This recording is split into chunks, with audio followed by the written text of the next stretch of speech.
Swadika, and good afternoon, everyone. I'm Rasmon Kalayasiri from Department of Psychiatry, Faculty of Medicine, Chulalongkorn University. I'm the director of the Center for Addiction Studies, supported by Thai Health Promotion Foundation. Today, it is my great pleasure to give a talk at the 24th Bangkok International Symposium on HIV Medicine. The topic of my talk today is harm reduction strategies for persons who use amphetamine type stimulants or ATS. First, I would like to talk about addiction in general. For the substance like amphetamine, it could affect the brain reward system that comprise of ventral tegmental area, amygdala, hippocampus, nucleus accumbens, and the prefrontal cortex or PFC.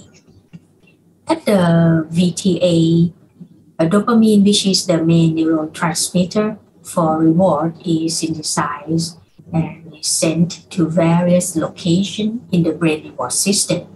For example, at the prefrontal cortex that is responsible for the attention of the substrate of the substance, and nucleus accumbens that decide what to do, such as to take or not to take the substance, or in this case, a piece of cake.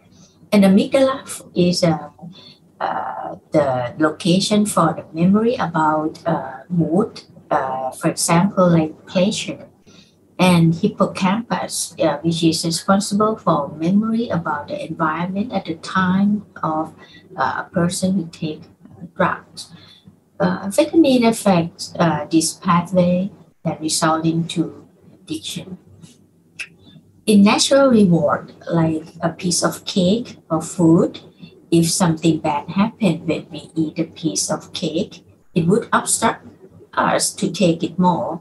But for the addictive substance like amphetamine, when something bad happened, for example, someone gets sick after taking the substance, the property of the drug could not prevent the person to discontinue the substance. As a result, the person still takes amphetamine more and more, even something bad happened. And this is the concept of addiction, which is the chronic relapsing brain disease that characterized by compulsive substance seeking and use despite harmful consequences. And harmful consequences happen both in the legal substance or illegal substance, and sometimes alcohol, for example, is a legal substance but can cause more harmful consequences than the illegal substances. For amphetamine, amphetamine derived from beta phenylethylamine, and it is added with a methyl group to be amphetamine, which has a property similar with monoamines that could cause memory disease. Amphetamine has a main mechanism of action by promoting dopamine release from the vesicle and release to the synapses that can cause neurotoxicity. If the amphetamine is added again with a methyl group, it becomes methamphetamine, which is more or higher potency than amphetamine. And methamphetamine has been used widely as a drug of abuse. Mostly people who use it often use by snorting or smoking, but some persons use methamphetamine by injection, which could be a risk factor for HIV infection if they share the equipment to other people. At the first use, person who use it may have the intoxication effect, like anxiety, but for long-term use, it can produce dependence to amphetamine, which has a withdrawal and tolerance effect, which leads to phenomena are the main symptoms of dependence to drug of abuse. And for methamphetamine withdrawal symptoms, it could produce craving, anxiety, nightmare, or loss of interest, when stop using the substance and we call it withdrawal symptoms. The person would try to take methamphetamine again and again to relieve these withdrawal symptoms. And one concern about methamphetamine is the co-occurring disorder or comorbidity, and sometimes we call it dual diagnosis. This is the co-occurring between psychiatric disorder and the substance use disorder. For example, like psychotic episode can be induced by methamphetamine use, and somehow the symptoms of psychotic from primary psychotic disorder like schizophrenia and psychotic symptoms from methamphetamine-induced psychosis are very similar, and it is difficult to differentiate between the two disorders. The prevalence of substance use is high among psychiatric patients. At the same time, prevalence of psychotic illness is high among persons who use substances as well. And for example, 1/3 of chronically ill patients use substance during 6 months before the evaluation. And many reports in Thailand show the same trend of the high prevalence of substance use in psychiatric patients. For example, at the Psychiatry hospital, the lifetime and the 3 months prevalence of any substance use were very high among psychiatric outpatient patients. At Chula, we also saw a very high percentage for about 1/3 of persons who get the service at the psychiatric clinic. 1/3 of them have a lifetime substance use, including nicotine, alcohol, methamphetamine, cannabis, cocaine, and prenups. This is the result from Somdet Chao Praya Institute of Psychiatry. And you can see here that prevalence rate of smoking behavior were 70% in your group. Is a person who has a schizophrenia. And this is the result from Symposium Hospital. The prevalence of nicotine dependence in psychiatric patients is high as well. And at Symposium, the prevalence is about 16.9%. So this is there are many reports about this, that the co-occurring between the substance use and psychiatric disorders. And the hypothesis of the high prevalence of addiction among psychiatric patients is, first is about the self-medication. People use substance to treat their symptoms of anxiety, depression, or even the side effect from psychiatric medication.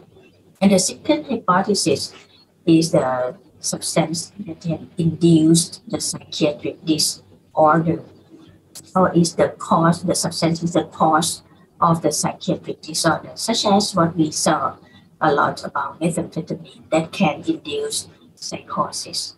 And the third hypothesis about the comorbidity is the common factors between substance use disorder and psychiatric disorder.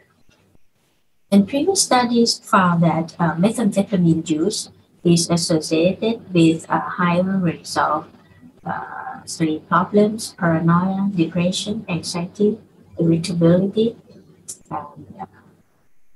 This is a higher rate than cocaine use. Cocaine is another psychostimulant, but it has a shorter half-life than methamphetamine. And you can see here from this picture that for hallucination, person who use methamphetamine has higher rate of hallucination than cocaine, and also severe depression, that these persons who use methamphetamine have higher rate of severe depression than cocaine. And the experience symptoms after first use of methamphetamine includes anxiety symptoms like panic, mood symptoms like mania, and psychotic symptoms like paranoia or hallucination. In Thailand, there is a study that shows that the psychosis symptoms from methamphetamine last for about 1/3 at the 7 years follow-up. At the 7 years follow-up, about 1/3 of the person who has methamphetamine psychosis still has psychosis at the 7 years follow-up. And our study also shows that about 1/5 of individuals who use methamphetamine has paranoia from methamphetamine has the persistence of symptoms even after the intoxication effects has decreased. For example, of the 289 individuals with methamphetamine-induced paranoia, the paranoia duration was usually, most of them say that usually lasts for like 3 to 4 hours. And but 1/5 of them saying that it lasts more than 1 day. And some of them say it lasts about 2 weeks after using methamphetamine.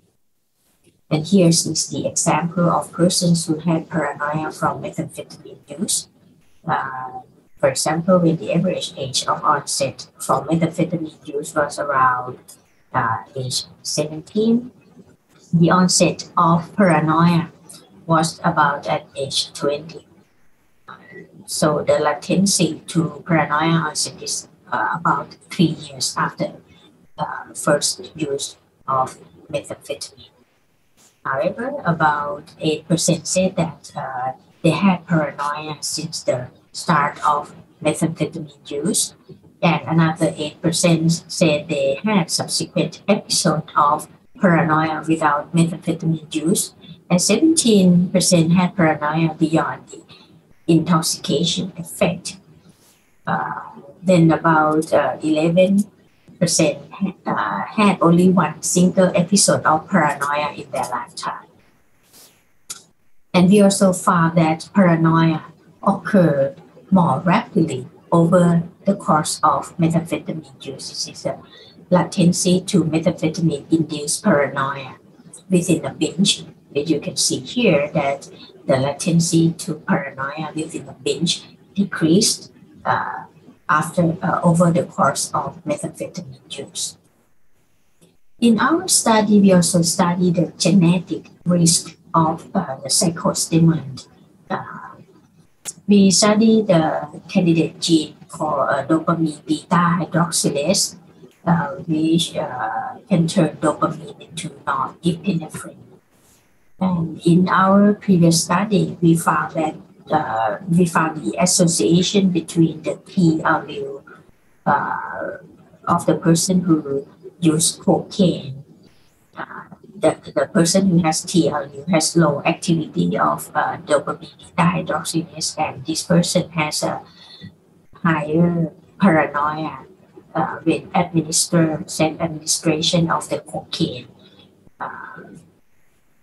And when we study this in Thailand for methamphetamine, we found that the T allele predicts lower odds of methamphetamine-induced paranoia.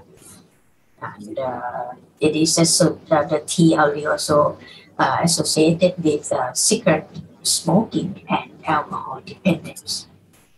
Anyway, besides of the genetic factor, this is very important because other environmental and other psychiatric disorders may predict the occurrence of paranoia from methamphetamine. For example, severity of methamphetamine use, severity of methamphetamine dependence, younger age of onset of methamphetamine use, and other personality like antisocial personality disorder, suicide, pathological gambling, and other substance use disorder. This is the factors associated with the occurrence of methamphetamine-induced psychosis. How about the treatment? We can call this is a harm reduction strategy, since it could reduce the symptoms accompanying methamphetamine use, such as the treatment can reduce withdrawal symptoms of craving and can reduce psychosis that was produced by methamphetamine. But for the treatment, specific treatment for the methamphetamine, right now, currently, there is no approved medication for the treatment of methamphetamine use disorder. So we need to reduce these symptoms specifically, but no specific medication for the treatment of the substance use by itself. We just can reduce the withdrawal symptoms by using some medication, and we use psychosocial treatment. It's like a major focus for the treatment for methamphetamine use disorder. And there's some studied medication for the treatment. For example, SSRI, which is an antidepressant, may be used for comorbid with major depressive disorder, but they need to monitor craving response. Mirtazapine is another antidepressant which some study saying about the reduction of the craving for methamphetamine. Bupropion may be effective in persons who use methamphetamine in low amount of methamphetamine. Methylphenidate maybe have some effect to treat persons with methamphetamine injection. This is just some reports, but no consistency, and no medication were approved for the treatment of methamphetamine use disorder, but this is just some clinical trial that I first studied. And for the psychotic symptoms, antipsychotics for methamphetamine-induced psychosis can be used, and usually we prefer using the typical antipsychotic because we do not want to reduce dopaminergic activity. So a typical antipsychotic may be favorable than typical antipsychotic, since typical antipsychotic have a hypodopaminergic effect than the typical antipsychotic. And this is the studies from Thailand. For example, we studied the quetiapine and found that it can reduce psychotic symptoms, just like other primary psychotic disorder. Here is the study that we did a long time ago. Which is typical antipsychotic can reduce psychosis from methamphetamine, and the effect is comparable to the typical antipsychotic like haloperidol. And there are many other investigative agents that has been studied to treat methamphetamine use disorder. For example, the serotonin agonist or serotonin antagonist. Some the dopamine autoreceptor. So there are many other many chemicals that can these are under investigation for the treatment of methamphetamine use disorder. But for other harm reduction, besides of the medication for the treatment of psychosis, for example, other harm reduction strategies for methamphetamine use include the avoidance of using methamphetamine if someone has high risk of paranoia that could be induced by methamphetamine. For example, the person with antisocial personality which we found that is highly associated with methamphetamine-induced psychosis. People who has a younger age of onset of methamphetamine use, so we need to avoid using methamphetamine at young age. And you can see from the previous slide that the onset of psychosis from methamphetamine may be at age 20s. After that, using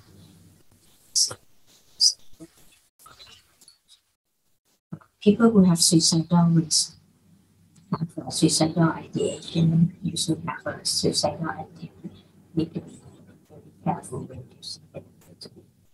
And people who have some other substance use disorders such as nicotine or smoking and alcohol dependence need to avoid using methamphetamine.